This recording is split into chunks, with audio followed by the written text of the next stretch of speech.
Shrooms, LSD, and even deep breathing techniques can cause you to hallucinate. New science shows exactly what is happening in your brain and how it can unlock a key to your consciousness. Scientists have administered psychedelics to volunteers and scanned their brain using functional magnetic resonance imaging and magnetoencephalography and found decreased blood flow to the default mode network. The default mode network is made up of the medial prefrontal cortex, the posterior cingulate cortex, the inferior parietal lobule, the lateral temporal cortex, the dorsal medial prefrontal cortex, and the hippocampal formation.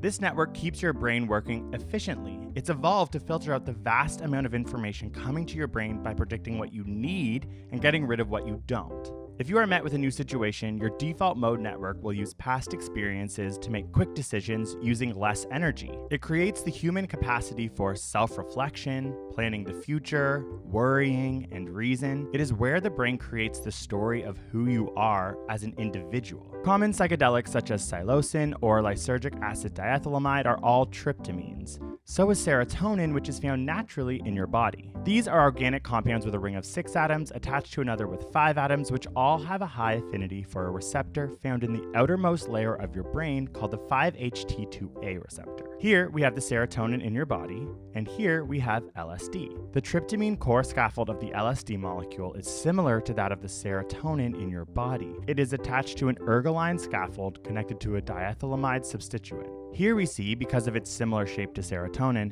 the LSD molecule binding to your 5-HT2A receptor, and due to its chemical composition, it will bind for longer than serotonin ever would naturally in your body. When psychedelics bind to the 5-HT2A receptor, a cascade of cellular biology causes the default mode network to decrease. This leads to ego dissolution, aka feeling less separation from others and from nature itself. In fact, fMRI scans of those on psychedelics is similar to experienced meditators who can effectively turn off their default mode network and temporarily vanish their ego. Other times when the default mode network is decreased is during deep prayer, overwhelming experiences of awe, for example looking at the Grand Canyon, or even near-death experiences. A decrease in the default mode network can come with hallucinations, but why? On the left is a visual depiction of the neural networks in the brain of someone given a placebo pill. On the right is a visual depiction of the neural networks in the brain of someone tripping on psilocybin. With decreased action from the default mode network,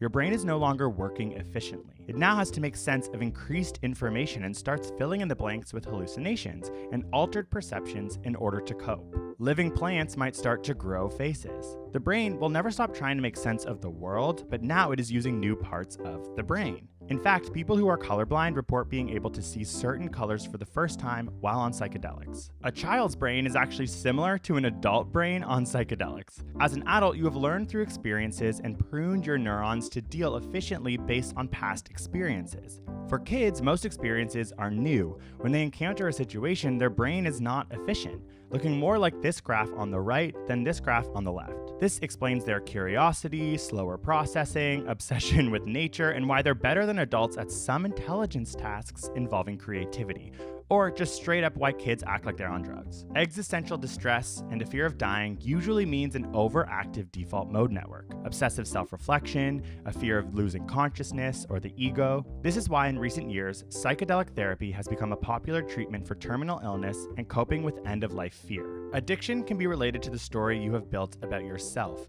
leading to some promising studies using psychedelic therapy to decrease addiction to smoking or alcohol. Indigenous Americans have long used the psychedelic peyote to treat the alcoholism introduced by colonizers and plagued communities since the genocide from white Europeans. Studies that use hallucinogens as therapeutic tools have professionals who lead the trip and place importance on the set and setting. The stakes are high when letting this much information into the brain and can lead to a bad trip. But one thing is for certain, hallucinogens are helping us understand how the brain works, learn more about the human consciousness, and our potential therapies for a variety of mental illnesses. Links to all of the resources for this video are below. I encourage you to read. I think this year has been, for me at least, about dealing with mortality, and reading research and studies on human consciousness has helped me. Also, I'll put a link below to our podcast Side Note, where we take controversial subjects and study the science behind them. And finally, make sure you're subscribed for more weekly science videos. Peace.